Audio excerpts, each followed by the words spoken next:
the women of Iran are speaking clearly.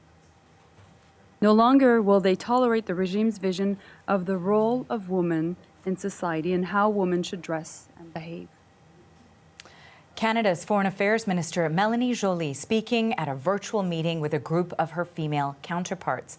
They addressed the ongoing protests that began with the death of Mahsa Amini last month in Iran while in police custody. She was arrested on September 13th in Tehran for improper wearing of the hijab. Now, those protests are in their second month now, and they're taking place inside and outside of Iran. So to talk more about how this started and where it could go, I want to welcome Christiane Amanpour. She is CNN's chief international anchor and host of Amanpour. Thank you for making time for us. Thank you. It's great to be with you. You know, it's extraordinary to see what is happening in Iran, especially for someone such as you, who's watched what's been taking place there for decades. How did the death of one woman, Mahsa Amini, 5 weeks ago, spark so much international protest? Well, look, I think you have to separate the international from inside. The international, of course, is the diaspora, and they are free to protest, and they have come out in support. What's really extraordinary is what's going on inside Iran, and that this death of this one woman triggered 43 years of pent-up, anxiety and anger, and, they've kind of had enough, the Iranian women. At least that is what they're saying, that we can all hear. And the death of this young girl, her story was so poignant because she was a Kurd. Her family was Kurdish. They came down from, their area of Iran up in the northwest to visit family. And as she was coming out of one of the metro stations, she was jumped upon by these morality police officials. And whatever happened to her, whether she was roughly manhandled as they bundled her into a vehicle, took her to the so-called morality police station, or whether she was roughed up there, the pictures that then emerged from her hospital bed showed that she had been assaulted. And she has basically died in police custody. That is a fact. She was in the custody of morality police, and they were responsible for her. So I think that death of a woman, a young woman, Gen Z, who was simply, and you could see that she was wearing her headscarf and the loose covering, just was too much for the young generation of women and indeed their male allies in Iran.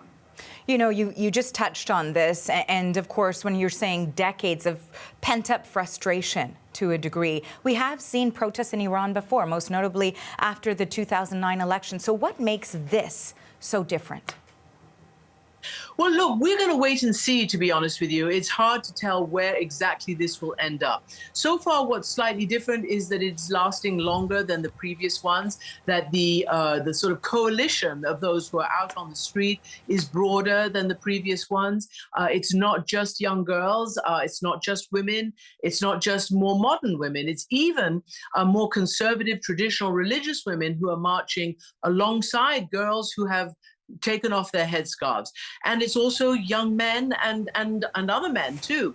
This is a broad coalition of people, of ordinary citizens, who believe that no matter what kind of government they have, whether it's an Islamic Republic or not, that their personal freedoms, what they choose to wear, is not up to the government.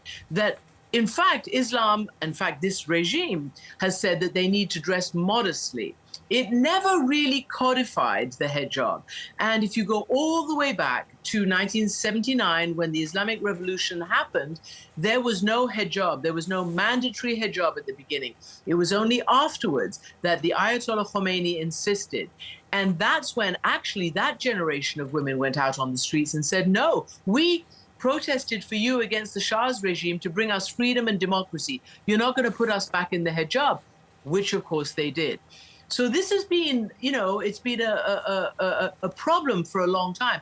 And I will say that the current president there, Raisi, he made women's, personal politics, if you like, the politics of their personal demeanor, their clothing, how they're allowed to go around in public, a central plank of his campaign. And he has empowered the morality police in a way that it wasn't empowered by the previous president or by the other so-called reform presidents.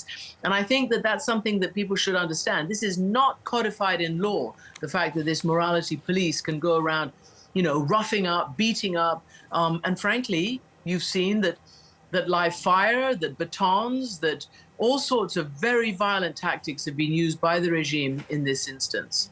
And, speaking of Raisi, you have experienced in your own way the suppression of the regime, and that was just last month.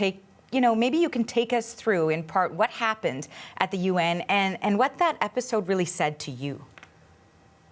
Well, I had an interview with Raisi at the UN, so note, in New York, not in Iran. And I have interviewed many, many Iranian presidents, both inside Iran and outside. When I'm inside Iran, of course, I have to abide by the law, like all international journalists do. And they say you have to wear a hijab, so we do, which is basically the headscarf. Outside Iran, I have never, ever had to accommodate their laws or rules or customs on dress. So I was really surprised when I was sitting down waiting for President Raisi to arrive. And remember, this is just as the news of the death of Mahsa Amini is filtering out, just as the protests are beginning to start. So of course, it was an exclusive interview that I wanted to conduct. But his aides came to me, 5 minutes before or half an hour, whatever, before the interview. We were sitting down, ready, everything was lit. And they said, well, the president suggests that you wear a headscarf. And I said, well, why? Because I've never, ever done that before. It's not mandatory. It's not the law where I am here in New York. It's not the it's not the Iranian embassy or anything like that. I'm in a free country with no obligations. And it's unprecedented. I've never been asked before. But they kept insisting.